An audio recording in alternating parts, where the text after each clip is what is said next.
Malam itu, udara kampung terasa lebih dingin dari biasanya. Jalan-jalan kecil mulai sepi, hanya ada suara jangkrik bersahut-sahutan.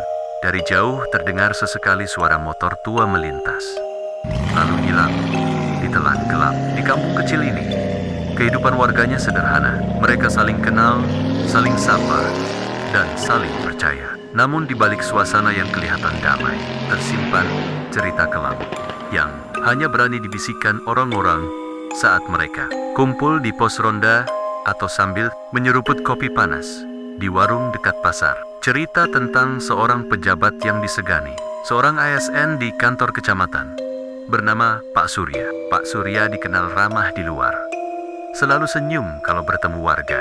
Tapi banyak yang merasa ada sesuatu yang aneh darinya. Kariernya melesat cepat, lebih cepat dari rekan-rekannya.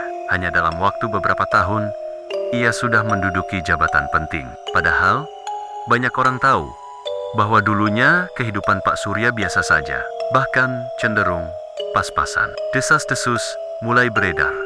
Katanya, Pak Surya punya jalan gelap yang dipakai untuk meraih kekuasaan dan kekayaan. Jalan itu bukan sekadar politik atau koneksi, tapi sesuatu yang lebih menyeramkan, pesugihan. Awalnya, warga hanya menganggap itu gosip iri hati. Tapi sejak beberapa kejadian aneh terjadi di sekitar rumah Pak Surya, gosip itu mulai terasa nyata. Sebut saja kejadian pertama, Pak Darto, tetangga samping rumahnya.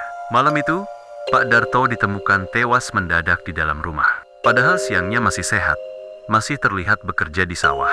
Kata orang, sebelum meninggal, Pak Darto sempat mengeluh soal suara aneh yang datang dari rumah Pak Surya.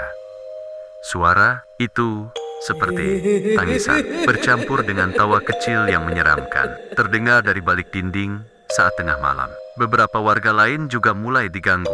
Ada yang mengaku mendengar langkah kaki berlari di atap rumahnya, padahal jelas tak ada siapapun. Ada pula yang tiba-tiba sakit parah tanpa sebab. Dokter pun tak bisa menjelaskan. Anehia, korban-korban itu selalu tetangga dekat rumah Pak Surya. Malam-malam semakin mencekam. Lampu-lampu jalan sering padam tiba-tiba, bahkan yang baru saja diganti. Suara burung gagak kerap terdengar di atas genteng rumah tetangga. Padahal, gagak jarang sekali muncul di daerah itu. Sampai akhirnya, warga benar-benar curiga setelah kejadian di malam Jumat Kliwon. Beberapa anak muda yang baru pulang dari hajatan lewat di depan rumah Pak Surya. Mereka melihat jelas ada sesosok bayangan tinggi besar, hitam legam, berdiri di halaman rumahnya. Matanya merah menyala dan tubuhnya seperti tertutup bulu lebat. Sosok itu tidak bergerak, hanya menatap tajam ke arah mereka. Anak-anak muda itu lari ketakutan. Keringat dingin bercucuran. Sejak malam itu, tak ada satupun warga berani lewat di depan rumah Pak Surya. Jika sudah larut malam, Pak Surya sendiri, dia tetap santai, tetap tersenyum di hadapan orang banyak. Bahkan, tiap kali ada warga yang meninggal mendadak, ia selalu hadir di pemakaman, menabur bunga, seakan tak terjadi apa-apa. Tapi, di balik senyum itu, ada tatapan mata yang dingin, tajam, membuat bulu kuduk siapapun meremang. Mereka yang berani berbisik mengatakan jabatan dan kekayaan Pak Surya bukan datang dari kerja keras atau doa, melainkan dari perjanjian gelap dengan makhluk gaib. Tumbal adalah syaratnya, dan sayangnya tetangga terdekatlah yang dipilih menjadi korban. Warga sebenarnya ingin melawan, ingin menegur, tapi siapa yang berani? Semua tahu, berhadapan langsung dengan orang yang sudah bersekutu dengan kekuatan gaib bisa membawa bencana. Satu kata salah saja, nyawa taruhannya. Suasana kampung makin lama makin tidak tenang. Anak-anak dilarang main keluar malam. Orang-orang memilih menutup pintu lebih awal. Dan suara ronda pun jarang terdengar lagi. Kampung yang dulu ramai dengan canda tawa, kini berubah muram. Di tengah suasana mencekam itu, seorang warga tua bernama Mbah Karto mulai berbicara. Katanya, dulu, puluhan tahun lalu, tanah tempat rumah Pak Surya berdiri adalah lokasi sebuah kuburan tua. Banyak orang percaya kuburan itu bukan kuburan biasa, melainkan tempat pembuangan jenazah korban, penyakit, dan juga orang-orang yang dianggap dikutuk oleh kampung. Cerita lama itu semakin memperkuat dugaan bahwa Pak Surya sengaja memilih tempat itu untuk melakukan pesugihan. Ia bukan sekadar menumbalkan tetangga, tapi juga mengikat arwah tanah itu untuk dijadikan bagian dari perjanjiannya.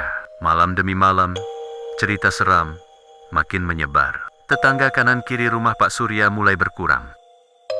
Ada yang pindah karena takut, ada yang meninggal mendadak, dan entah kebetulan atau tidak, setiap kali ada yang jadi korban. Kekayaan Pak Surya semakin bertambah, dan jabatannya makin tinggi. Semua warga tahu ada yang tidak beres, tapi mulut mereka terkunci oleh rasa takut. Hingga akhirnya, sebuah kejadian mengerikan menimpa keluarga muda yang baru saja pindah ke dekat rumah. Keluarga itu, sepasang suami istri dengan seorang anak kecil, awalnya merasa senang karena rumah yang mereka dapatkan harganya sangat murah. Mereka tidak tahu kalau itu rumah bekas tetangga Pak Surya yang meninggal mendadak. Baru seminggu mereka tinggal di sana, gangguan mulai datang. Anak kecil mereka sering menangis tengah malam, menunjuk ke arah jendela sambil berkata, "Ada om gede di luar." Matanya merah. Suami istri itu mengira hanya mimpi buruk. Tapi pada malam berikutnya, mereka juga mulai diganggu. Suara kursi diseret terdengar dari ruang tamu. Padahal semua orang sudah tidur. Bau menyengat seperti bangkai sering muncul tiba-tiba, lalu hilang begitu saja. Malam Jumat berikutnya, si suami terbangun karena mendengar suara orang mengetuk pintu. Saat ia membuka pintu, tak ada siapapun di sana, kecuali sebuah tanda merah di lantai, seperti bekas telapak tangan yang terbakar. Keesokan paginya, si istri jatuh sakit parah. Tubuhnya panas, tapi dokter tak bisa menemukan penyakitnya. Anak kecil mereka semakin sering meracau, menyebut-nyebut nama Om Surya sambil ketakutan. Seisi kampung gemetar. Mereka tahu keluarga baru itu sudah jadi target tumbal berikutnya. Dan benar saja, keesokan malamnya, kampung digemparkan dengan kabar duka. Si istri ditemukan meninggal dengan wajah pucat, mulut berbusa, dan mata melotot seperti melihat sesuatu yang sangat mengerikan sebelum ajal menjemputnya. Warga hanya bisa terdiam. Mereka tahu siapa dalangnya, tapi mereka juga tahu bahwa lawan mereka bukan manusia biasa. Dan sejak malam itu, nama Pak Surya makin dibicarakan sebagai sosok yang tidak hanya haus kekuasaan, tapi juga rela menukar nyawa orang lain demi harta dan tahta. Sejak kematian istri muda itu, suasana kampung berubah drastis. Tak ada lagi tawa anak-anak di sore hari. Tak ada lagi suara orang ngobrol santai di teras rumah. Semua orang menutup pintu lebih cepat. Bahkan sebelum maghrib, mereka merasa seakan ada sesuatu yang mengintai, sesuatu yang haus tumbal, sesuatu yang sudah tak bisa lagi dibendung. Di balik tembok rumah mewahnya, Pak Surya tetap hidup tenang. Mobil barunya terparkir rapi, emas dan perhiasan istrinya makin banyak terlihat di acara-acara resmi, dan jabatannya makin naik di kantor kecamatan. Warga hanya bisa menatap dengan mata penuh tanda tanya dan ketakutan. Malam Jumat Kliwon berikutnya, seorang pemuda bernama Raka nekat mengintai rumah Pak Surya. Ia penasaran, apa benar gosip pesugihan itu nyata? Dengan hati berdebar, ia bersembunyi di balik pohon mangga besar yang tumbuh tak jauh dari halaman. Dari sana, ia melihat sesuatu yang tak pernah ia bayangkan. Tepat pukul 12 malam, lampu rumah Pak Surya yang biasanya terang tiba-tiba padam. Suasana sekitar jadi hening, hanya terdengar angin yang bertiup pelan. Tiba-tiba, dari arah dalam rumah, terdengar suara gamelan pelan, sayup-sayup, tapi jelas.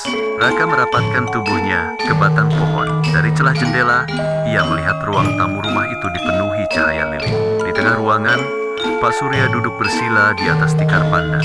Wajahnya serius, matanya terpejam, mulutnya komat kamit membaca mantra. Di depannya ada sebuah bokor berisi bunga 7 rupa, kemenyan yang mengepul pekat, dan seekor ayam hitam yang terikat kakinya. Bau anyir darah bercampur dengan asap kemenyan membuat udara di sekitarnya semakin menyesakkan. Tak lama, bayangan hitam setinggi 2 kali manusia dewasa muncul di belakang Pak Surya.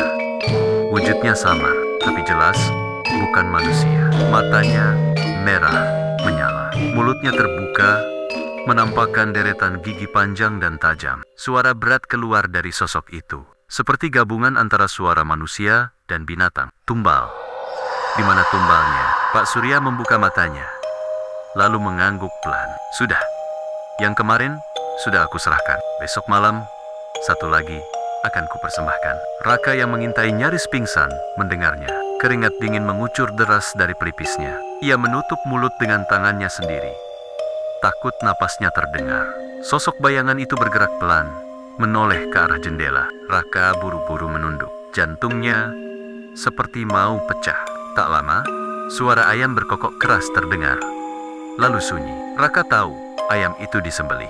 Bau darah segar makin menyengat. Suara gamelan makin keras, lalu berubah jadi tawa yang mengerikan. Raka tak sanggup lagi melihat. Ia kabur secepat mungkin dari tempat itu.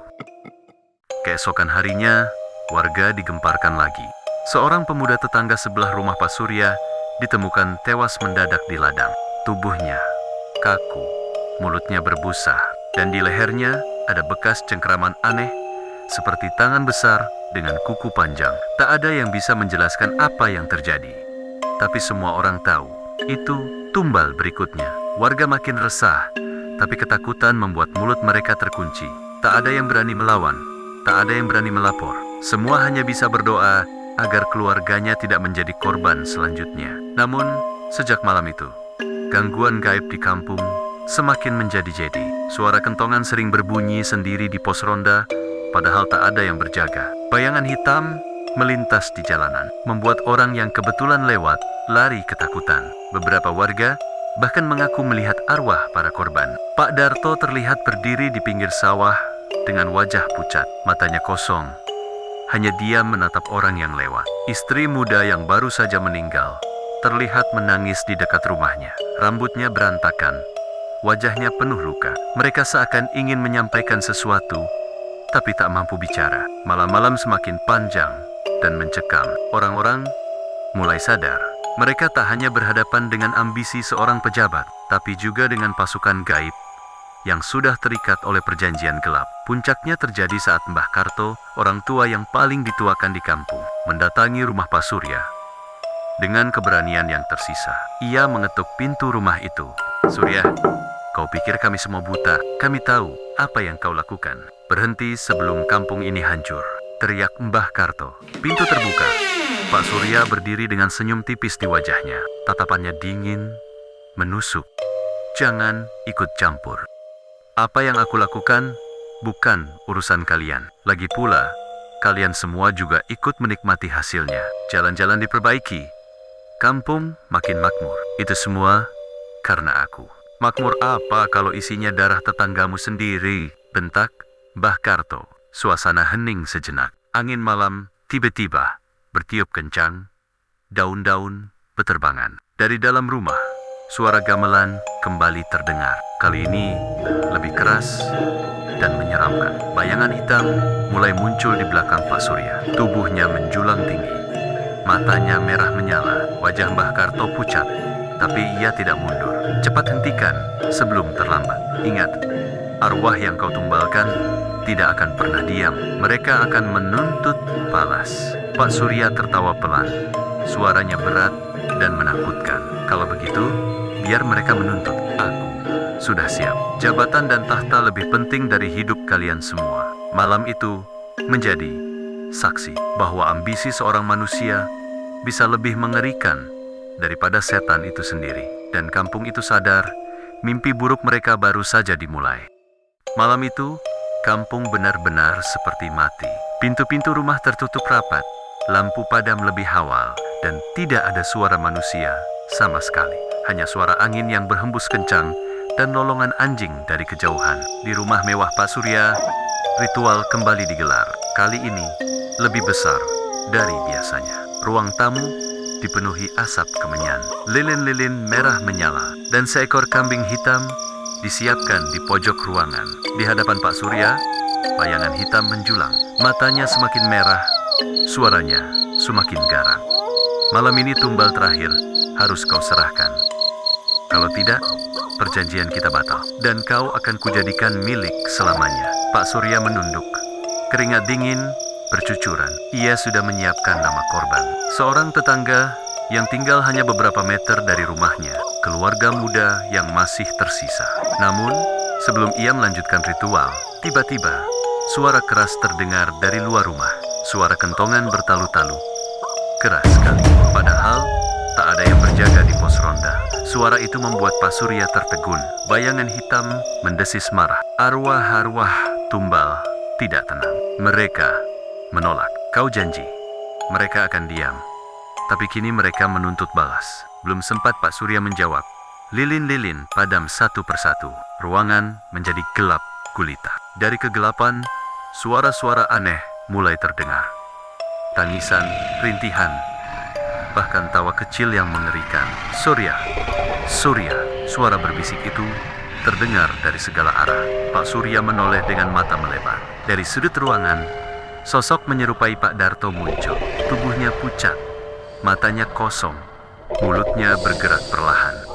Aku, tetanggamu, aku percaya padamu, tapi kau menukar nyawaku. Di sisi lain, sosok istri muda yang meninggal mendadak muncul. Rambutnya berantakan, wajahnya penuh luka, matanya berlinang air mata darah. Aku ingin hidup. Aku masih ingin bersama anakku. Tapi kau merenggut segalanya. Pak Surya berteriak.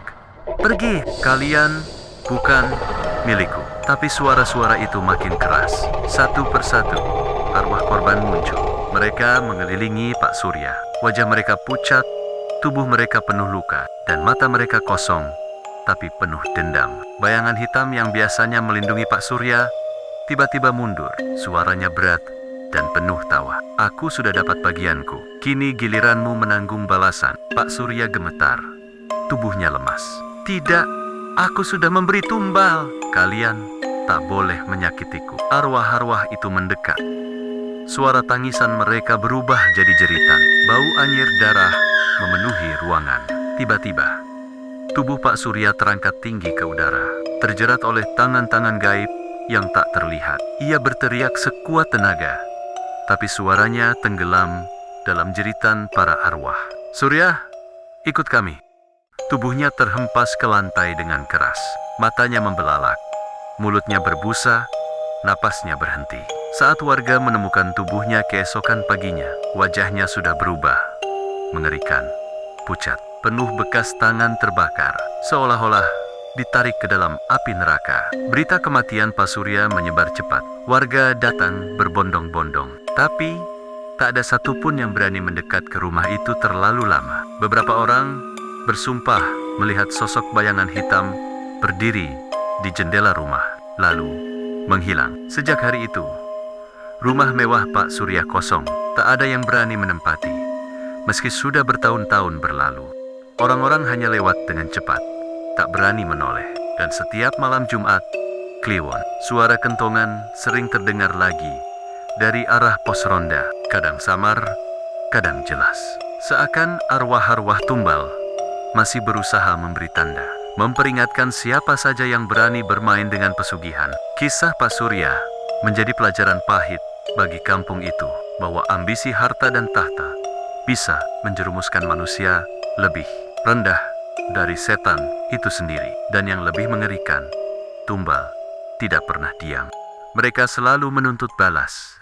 Malam itu, kisah tragis Pak Surya benar-benar meninggalkan jejak mengerikan. Dari seorang ASN yang disegani, ia berakhir jadi korban dari perjanjian yang ia buat sendiri. Warga kampung masih percaya, setiap kali malam Jumat Kliwon tiba, suara kentongan gaib itu akan terdengar, tanda bahwa arwah-arwah tumbal belum benar-benar tenang. Dan itulah cerita horor kita malam ini. Sebuah kisah nyata yang bisa jadi pelajaran buat kita semua, bahwa ambisi yang berlebihan bisa menjerumuskan kita ke jalan yang salah. Ingat, jangan pernah sekalipun coba bermain-main dengan dunia pesugihan, karena bayaran yang harus ditanggung tidak hanya harta benda, tapi juga nyawa. Sebelum saya pamit, saya mau ucapkan terima kasih buat men-men semua yang sudah setia mendengarkan sampai akhir. Kalau kamu suka dengan cerita ini, jangan lupa klik tombol subscribe, aktifkan loncengnya biar nggak ketinggalan cerita-cerita horor terbaru di channel ini. Tulis juga di kolom komentar, kamu berasal dari daerah mana dan apakah di kampungmu juga ada cerita seram seperti ini. Kisah dari kampungmu bisa jadi bahan cerita horor berikutnya di channel ini. Terima kasih sudah menemani malam ini. Sampai jumpa di cerita horor selanjutnya. Wassalamualaikum warahmatullahi wabarakatuh.